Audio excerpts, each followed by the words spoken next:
வருஷம் வேலண்டைன்ஸ் டேயும் வருது, ஆனால் நம்மளால தான் செலிப்ரேட் பண்ண முடியல. நம்ம எல்லா வருஷமும் சிங்கிளாக தான் இருக்கோம். ஒருவேளை உலகத்திலே நம்ம தான் பிறந்ததுலேருந்து சிங்கிளாகவே இருக்கோமா? கடவுளே ப்ளீஸ் எப்படியாவது இந்த வேலண்டைன்ஸ் டேக்கு என்னை கமிட் ஆக்கிருங்க. என்னமோ சவுண்டு கேட்குது. யாரு? உனக்கு நேரா பாரு, நான் தான் ரோஸ் பேசுறேன். என்னது ரோஸ், நீ பேசுறியா? ஆமா தல, நான் தான் ரோஸ் பேசுறேன். நீ சிங்கிளா இருக்கன்னு ஃபீல் பண்ணிட்டு இருந்தல, உன்னை கமிட் ஆக்காம கடவுள் என்ன உன்கிட்ட அனுப்பியிருக்காரு. நான் வேண்டினது அந்த கடவுளுக்கே கேட்டுருச்சா? ஆமா, உன்னோட வேண்டுதல் கடவுள் கேட்டுதான் உன்னை கமிட் ஆக்குறதுக்கு என்ன அனுப்பியிருக்காரு. என்ன நீ கமிட் ஆக்க போறியா? ஆமா, உன்னதான் நான் கமிட் ஆக்க போறேன். இந்த வருஷம் February 14 வேலண்டைன்ஸ் டேவை நீ உன்னோட லவர் கூட தான் செலிப்ரேட் பண்ண போற. எனக்கு ஒரே ஒரு டவுட் இருக்கு, அதை மட்டும் கிளியர் பண்றான். எத்தனையோ ஃப்ளவர்ஸ் இருக்கு, பட் ஒன்னு எதுக்கு ப்ரப்போஸ் பண்றதுக்கு யூஸ் பண்றாங்க? அது மட்டும் இல்லாம வேலண்டைன்ஸ் டே அப்போ அந்த வீக்ல ஸ்பெஷலா உனக்குன்னு எதுக்கு ரோஸ் டேன்னு ஒன்று வச்சிருக்காங்க? இதுக்கு பின்னாடி பெரிய கதை இருக்கு. இந்த கதையை நான் உன்கிட்ட சொல்லவா? ஃபிளாஷ்பேக் ஸ்டோரி கேக்குறியா? ஃபிளாஷ்பேக்கா? ஆமா, ஃபிளாஷ்பேக் ஸ்டோரி சொல்றேன். மேல பாரு. மேல பார்க்கணுமா? ஒரு ஊர்ல துரைன்னு ஒரு பையன் இருந்தான். அவன் 12th ஸ்டாண்டர்ட் படிச்சிருந்தான். அவன் கெமிஸ்ட்ரி என்னதான் இருந்தாலும் வரவே இல்லை, கெமிஸ்ட்ரியே வரல. அப்பதான் சரி டியூஷன் போனான். ஃபர்ஸ்ட் டியூஷனுக்குள்ள என்ட்ரானு ஒரு பொண்ணை பார்க்கறான். அந்த பொண்ணை பார்த்தோன்னே இவனுக்கு ஒரு கிரஷ் ஆயிடுச்சு. அந்த பொண்ணு பதிலுக்கு இவனை பாக்குது. அந்த டியூஷன் டெய்லி போய் அவன் கெமிஸ்ட்ரி படிச்சானோ இல்லையோ, ஆனா இவனுக்கும் அந்த பொண்ணுக்கும் ஒரு கெமிஸ்ட்ரி செட் ஆயிடுச்சு. டெய்லி இந்த மாதிரி அந்த டியூஷனுக்கு லீவே போடாம அந்த பொண்ணுக்காக போறான். இவன் அந்த பொண்ணை பாக்குறான், அந்த பொண்ணு இவனை பாக்குது. ஒரு நாள் பேசலாமான்னு ட்ரை பண்றான். பட் அவன் பாய்ஸ் ஸ்கூல்ல படிக்கிறனால பொண்ணு கூட எல்லாம் பேசினே கிடையாது. அதனால யோசிக்கிறான். பட் ஏதோ ஒண்ணு சும்மா ரெண்டு பேரும் மாத்தி பார்த்து சிரிச்சுக்குவாங்க. கதையில இருந்து எனக்கு என்ன தெரியும்னா, அவன் கெமிஸ்ட்ரி டியூஷனுக்கு படிக்க போகல, புரிஞ்சு போச்சு. இவனுக்கு ஒரு கிரஷ் இருந்துச்சு. மேபி அந்த பொண்ணு கூட கிரஷ் இருந்திருக்கலாம். பட் இவனுக்கு தெரியல. நிறைய நாட்கள் போயிட்டே இருக்கு, மாசம் போய்கிட்டே இருக்கு.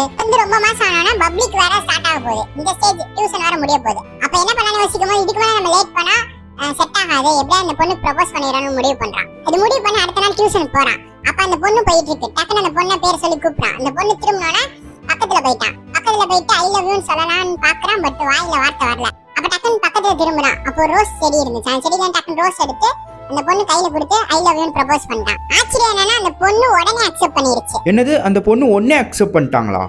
சுத்தி இத நிறைய பேர் பாக்குறாங்க. அவனோட ஃப்ரெண்ட்ஸ், அவனோட டியூஷன் மேட்ஸ், அப்புறம் ஊர்ல இருக்கிற நிறைய பேர் பாக்குறாங்க. பார்த்தோன்னே எல்லாருக்கும் ரொம்ப ஆச்சரியம். இந்த பையன் அந்த பொண்ணு பேசிக்கிட்டே இல்ல, இந்த பையன் ப்ரப்போஸ் பண்ண உடனே அந்த பொண்ணு அக்செப்ட் பண்ணிருச்சு. அது மட்டும் இல்லாம இந்த பொண்ணு பாக்குறதுக்கு ரொம்ப அழகா இருந்துச்சா.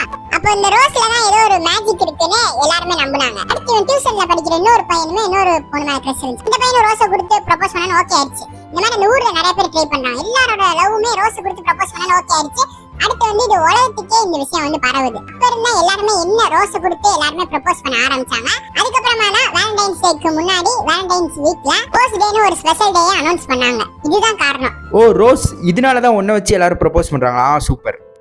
நானும் தான் கெமிஸ்ட்ரி டியூஷன் போயிருக்கேன். பட் இப்படி எதுவும் அந்த டியூஷன்ல எனக்கு நடக்கலையே. அதுக்கெல்லாம் ஒரு மகராசி வேணும். ஓகே, என்ன கமிட் ஆக்க போறேன்னு சொன்னியே, அது எப்படி என்ன கமிட் ஆக்குவ? அது சொல்றேன். அதுக்கு முன்னாடி நீ சொல்லு, உனக்கு யாராவது பிடிச்சிருக்கா இல்ல கிரஷ் இருக்கா? ஒரே ஒருத்தவங்க மேல கிரஷ் இருக்கு.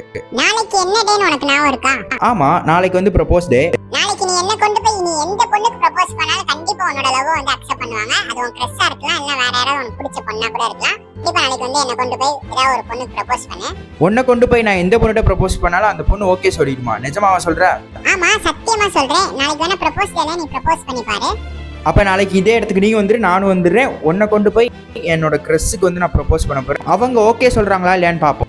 ஓகே தல, நாளைக்கு காலையில 9 மணிக்கு வந்துரு. February 8 ப்ரப்போஸ் டே. நாளைக்கு நீ ப்ரப்போஸ் பண்ற அந்த பொண்ணு உனக்கு ஓகே சொல்லி நாளைக்கு நீ கமிட் ஆக போற. பார்க்கலாமா? ஓகே டாடா. இந்த வீடியோ பிடிச்சிருந்தா இந்த வீடியோ லைக் பண்ணிட்டு நம்ம எக்ஸைட்டிங் ஃபேக்ட்ஸ் நம்ம யூடியூப் சேனல் சப்ஸ்கிரைப் பண்ணிட்டு கண்டிப்பா உங்க ஃப்ரெண்ட்ஸ்க்கு இந்த வீடியோவை ஷேர் பண்ணுங்க. இந்த மாதிரி நெக்ஸ்ட் எந்த வீடியோ போலான்னு கமெண்ட் பண்ணுங்க. கண்டிப்பா நான் உங்களுக்காக போடுறேன்.